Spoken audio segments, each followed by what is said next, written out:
Ora viva, meus caros irmãos, a paz e o amor de nosso Senhor Jesus Cristo reine nos nossos corações.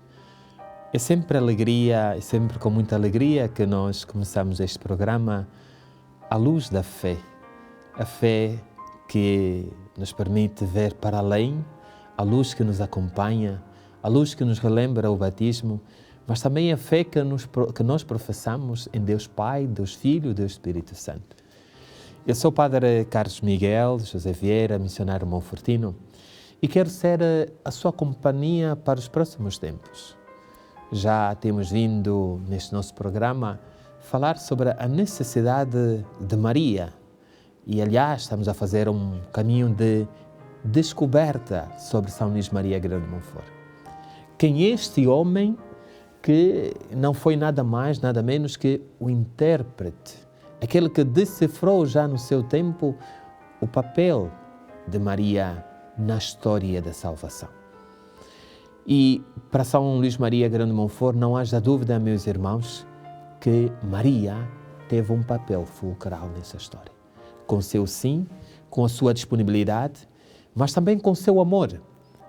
Também com aquela atitude de quem realmente deixou-se moldar pela ação do Espírito Santo. Ela que foi a formadora, ela que foi a pedagoga de Jesus, também nos quer ensinar como nós devemos e podemos fazer este caminho que o discípulo amado fez. Então, hoje trago neste nosso programa um tema para nós desenvolvermos. No último tema, nós falamos sobre a necessidade de Maria. Qual é a necessidade de Maria na história da salvação? Para Grignon de Montfort, partindo do pressuposto que Maria é necessária para nós chegarmos à santidade e a termos uma relação filial com Jesus, nós, a vez passada, vimos que havia dois princípios. O primeiro princípio é que Maria, Deus quis servir-se de Maria na encarnação de Cristo. Deus, com o sim, todos nós estamos a lembrar a passagem, ou texto bíblico de Lucas, é que Maria dialoga com o anjo Gabriel. E diante do sim de Maria, a este momento da encarnação, a espiritualidade que São Luís Maria Grande de Montfort vai desenvolver depois no 8º capítulo do Tratado da Verdadeira Devoção, como uma prática exterior, diz, é necessário desenvolvermos então a devoção da encarnação de Jesus. E o segundo princípio que São Luís nos apresenta é que Deus quis servir-se de Maria na santificação das almas. Estes dois princípios remetem-nos para a necessidade de Maria na nossa vida.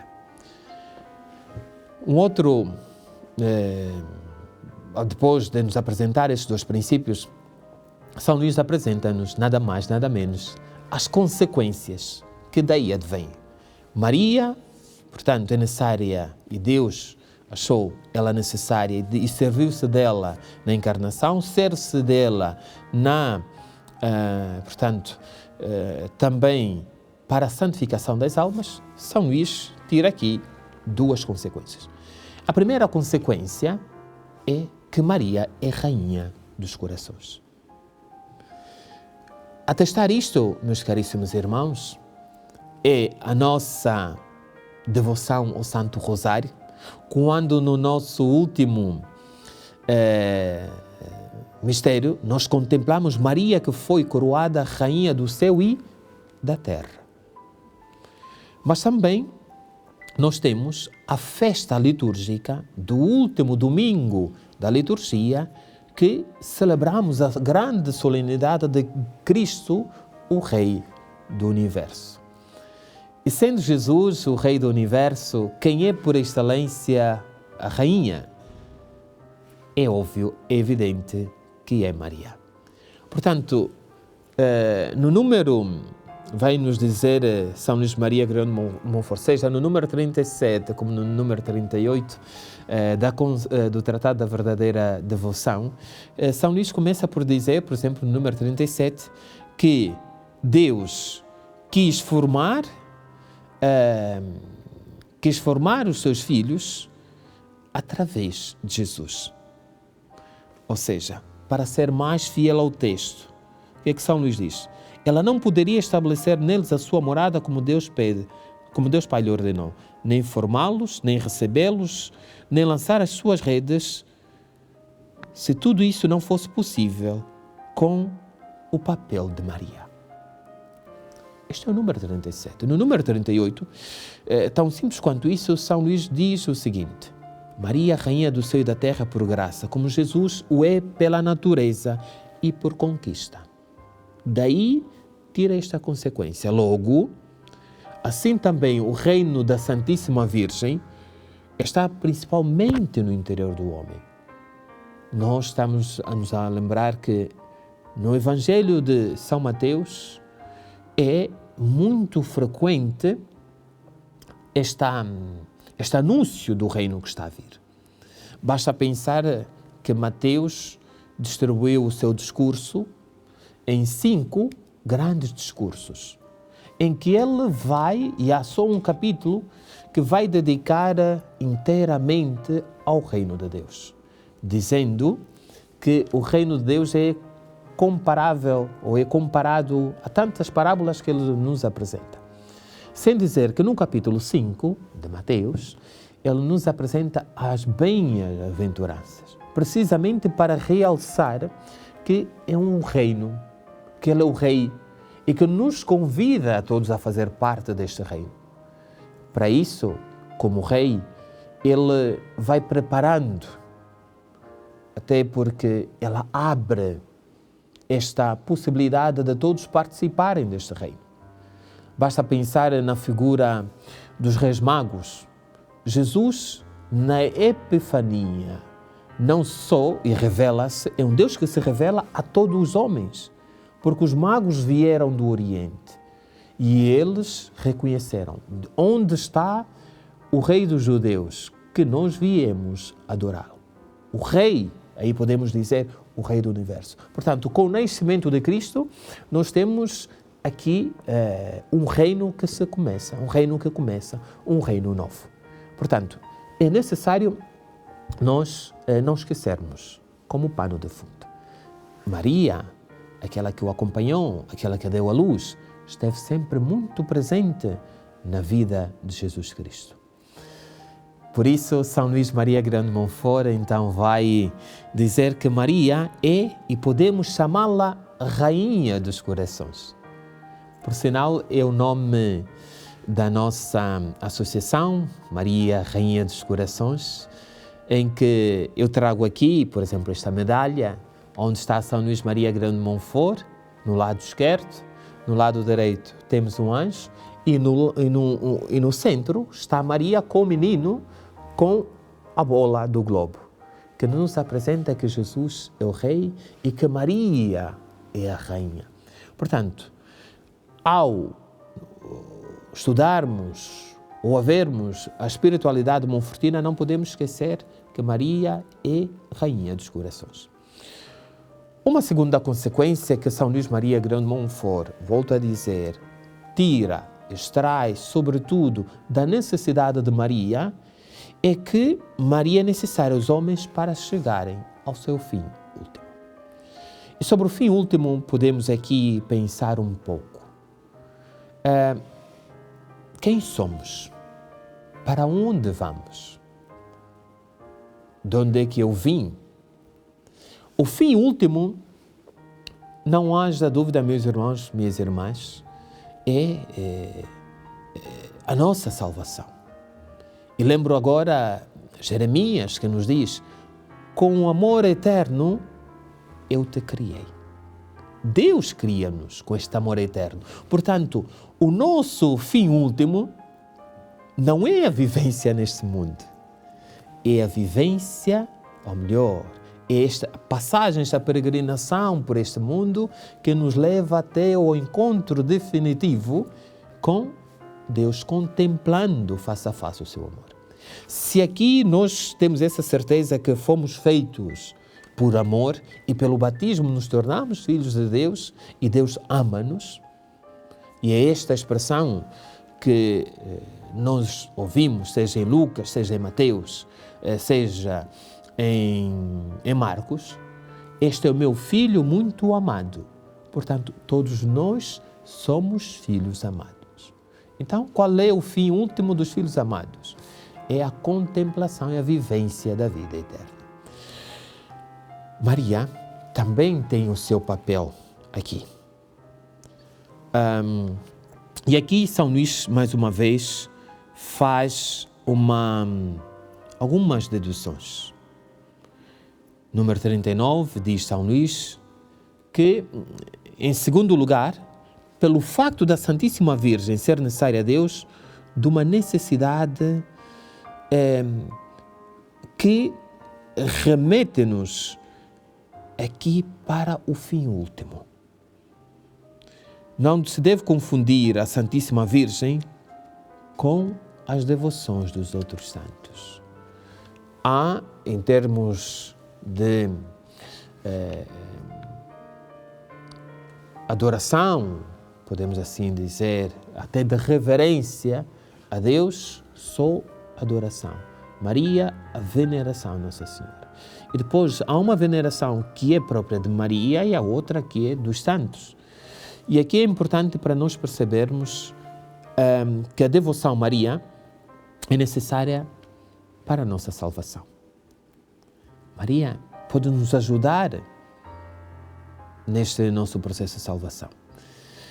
Não é nenhum fundamento teológico, meus caros irmãos, o que eu vou dizer, ou melhor, é uma tentativa, na verdade, de dizer isto que São Luís Maria Agrião de Montfort aqui diz, que Maria é necessária a todos os homens para que se opere a salvação, porque à medida que nós formos educados por ela, muito facilmente nós chegamos. Ela leva-nos até Jesus. Portanto, nós, por intermédio dela, nós temos os nossos milagres de boda de Caná. Traduzido isto. E o que eu estava a tentar dizer aqui, meus caros irmãos, como a Igreja sempre recorreu ao longo da sua história, a arte, nas suas várias formas, desde a pintura, desde, portanto, até o cinema, a pintura, a escultura, também nestes últimos tempos, assim em forma de cartoon, têm aparecido umas imagens de Nossa Senhora, duas. Uma em que Nossa Senhora, tem São Pedro, num plano de fundo, sentado no céu, portanto, à porta do céu, e outra, Maria, que vai passando, e nós notamos que debaixo do manto de Maria tem várias pernas, vários pezinhos. E é curioso que São Pedro fica estupefacto. Como é que o manto de Nossa Senhora é assim tão grande, tão longo? O que quer dizer, meus caros irmãos, minhas irmãs, aqui vemos um pouco a importância que Maria tem na história da salvação, quando nós recorremos a ela. Portanto, ela serve aqui também e tem um papel de medianeira ao passar esta porta. Um outro, desenhos animados, é que Pedro pergunta, portanto, estão no céu, vê-se que Pedro tem um diálogo com Jesus e a um certo momento pergunta a Pedro, que o Pedro indignado diz que não está a perceber, porque ele que faz a conta daqueles que entram para o paraíso, não está a perceber, de facto, como é que havia pessoas a mais que ele, por si só, não controlava. E simplesmente, Jesus diz a Pedro, não te preocupes, são coisas da minha mãe. Falando assim de uma forma muito, muito simples, são coisas da minha mãe. E o que nós, neste momento, vemos é que Maria está com um terço e, pelo terço, vemos pessoas a subirem pelas contas do terço. Estes dois exemplos, meus irmãos, é só para nos elucidar muito sobre a segunda consequência, que, como eu referi, que Maria, nesse caso, é necessária para o fim último, que é a nossa salvação. Portanto, Maria é necessária a todos para que se opere a salvação. Depois, Maria é ainda mais necessária a quando são chamados a uma perfeição particular. Todos aqueles que querem, na verdade, podemos traduzir desta forma. Todos aqueles que querem viver a vida da santidade com seriedade e viver na plenitude, se assim posso dizer, meus irmãos, não haja dúvida que Maria é necessária e nos ajuda neste sentido. E não há, e qual é aqui o papel ao fim e ao cabo que Maria acaba por ter, aqui todos aqueles que querem e que são chamados também a esta perfeição particular, ou melhor, que querem viver esta perfeição natural. É que Maria, ela nos enriquece com as suas graças. Vivendo, entregando-se, Maria nos dá e nos concede muitas graças. Para isso, é preciso nós termos o molde de Maria. Para isso, é necessário nós praticarmos como diz São Luís Maria Grão de Montfort, no 8º capítulo, as práticas interiores e as práticas exteriores.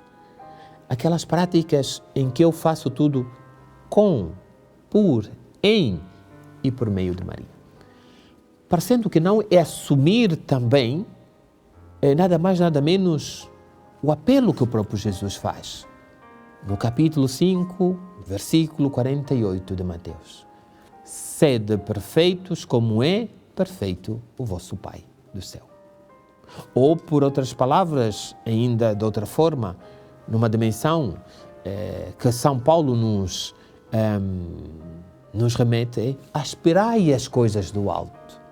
Portanto, Maria, nesse sentido, ajuda-nos muito. E aqui podemos também dizer que sempre nesta senda que Maria é o fim e acaba por ser e ter aqui um papel muito importante a todos aqueles que querem chegar a este fim último que é a salvação, que Maria é muito especial nos nossos tempos, como foram todos os tempos. O papel de Maria foi e é fundamental. Basta ver a história desde os primeiros séculos que se colocou qual era o papel de Maria. Quando o concílio, os primeiros concílios debateram sobre a questão de Jesus, depararam-se também, de certa forma, com Maria. Todos os dogmas relacionados com Maria estão relacionados com Jesus, como é evidente. O primeiro que nós podemos aqui referir, e já naqueles tempos discutia, então, Jesus, que é verdadeiro Deus, verdadeiro homem, quem é Maria? E então chega-se à conclusão que Maria é a Mãe de Deus. A famosa designação de Maria, o título de Maria, por assim dizer, sermos mais precisos na linguagem, é que Maria é a Theotokos, a Mãe de Deus. E ao longo da história da salvação, portanto, desde a encarnação de Cristo, Maria foi tendo este papel fundamental. Nos momentos fulcrais, nos momentos até da história da Igreja nascente, Maria teve um papel fundamental. Maria foi tendo este papel fundamental ao longo das histórias. Basta pensar os títulos que ela teve. Os títulos, como nós dizemos, dos lugares onde ela apareceu. Fátima, por exemplo. Os títulos que ela teve do lugar como Lourdes são, de facto, denominações que pesam. E quanto Maria tem um papel atualmente na nossa história. E sabemos que ela apareceu a Bernadette em Lourdes, aqui a Francisco, a Jacinta e Lúcia, e não podemos perder isto de vista. É que eram momentos, circunstâncias do nosso tempo, ou do tempo de então, que era imaginável os meios, ou seja, como se propagou tanto naquele tempo. mas também são os títulos que nós vamos tendo consoante as nossas necessidades, como Maria, Mãe da Alegria, Mãe da Esperança, Nossa Senhora dos Remédios, Nossa Senhora do Bom Fim, Nossa Senhora da Boa Morte, que é uma forma de nós, a devoção popular encontra para perceber também aqui o papel de Maria nos nossos tempos. E São Luís Maria Grande de Montfort, no Tratado da Verdadeira Devoção, está muito consciente que o papel de Maria é urgente e é necessário. Porque não devemos esquecer, meus caros irmãos, que o Tratado da Verdadeira Devoção, a própria proposta da consagração, é a renovação do nosso batismo. O batismo que nos torna filhos de Deus. E São Luís, nós lá para frente vamos ter a oportunidade de ver isso, que um dos motivos pelo qual a consagração ela não é vivida é porque nos esquecemos, ou porque ignoramos, ou até, como diz São Luís e atesta, porque estamos sempre a ser atentados. Somos tentados. E é evidente que, diante desta tentação, nós vamos esquecendo. Vamos esquecendo. E é que surge então Maria, nesses últimos tempos, para nos dizer, olha, que podes viver esta relação com meu filho Jesus, deixa-me que eu te apresente um caminho que seja fácil, que não é facilitismo, um caminho que seja curto, um caminho que seja seguro, um caminho que te leva a, aos poucos, dar passos para chegar até o meu filho. E é aqui que São Luís diz então do papel especial de Maria nos nossos tempos. E aqui, muito rapidamente, posso-vos fazer esta pergunta. Sem cair, atenção, e não podemos simplesmente dizer que o tempo passado é que era bom, que era isto. É que nós somos, Deus age na nossa história, concretamente hoje. E a pergunta que eu queria fazer é a seguinte: como é que está o nosso tempo? E como os fazem as rubricas dos jornais, quando querem tratar de algum assunto, como é que está, e aqui também faço esta imitação, como é que está o nosso tempo do ponto de vista social? O nosso Portugal, do ponto de vista social, do ponto de vista político, do ponto de vista econômico, do ponto de vista religioso. Que radiografia é que nós podemos fazer? Então, eis que Maria, como mãe, como aquela que está atenta e esteve atenta naquele tempo, naquele momento das bodas de Caná, e atenção que Jesus diz, ainda não chegou a minha hora. Portanto, meus irmãos, Maria é necessária para os nossos tempos. E então, meus irmãos, o que é que aprendemos com tudo isto que nós acabamos de dizer? 3, 4 coisas muito sinteticamente. Primeiro, que Maria é necessária. Daí teremos algumas consequências, depois de termos visto da vez passada os 2 princípios. O princípio que Maria, Deus serviu-se de Maria na encarnação, Deus serviu-se de Maria no momento ou para a santificação das almas, e daqui teremos 2 consequências. É que Maria é rainha dos corações, dos nossos corações, e não esquecemos Lucas, que nos diz, Maria guardava tudo isso no seu coração. E depois, a segunda consequência é que Maria e a devoção à Santíssima Virgem é necessária para os nossos tempos, é necessária àqueles que querem salvar, é necessária àqueles que querem viver a santidade. E graças a Deus, quantas pessoas eu tenho encontrado, meus irmãos, minhas irmãs, que fizeram a consagração e hoje dizem literalmente, eu mudei de vida. Ainda recentemente, alguém no ambiente familiar dizia-me, eu era uma pessoa amarga, desagradável, mas desde que fiz a consagração, eu tenho visto que Maria tem moldado, Nossa Senhora tem moldado o meu coração. Por que não deixar-se tocar por este amor de Maria? Por que não deixar-se amar por esta mãe? Porque diz São Luís, e terminamos, que quem faz a consagração e dá-se a Maria, ela ama-nos, ela protege-nos, ela intercede por nós e ela nos guia. Vamos voltar para a semana com um tema que também é muito importante para a espiritualidade monfortina, é quais são as verdades fundamentais desta consagração. Que a bênção de Deus Pai Todo-Poderoso deixe sobre vós, em nome do Pai, do Filho e do Espírito Santo. Amém. E até para a semana.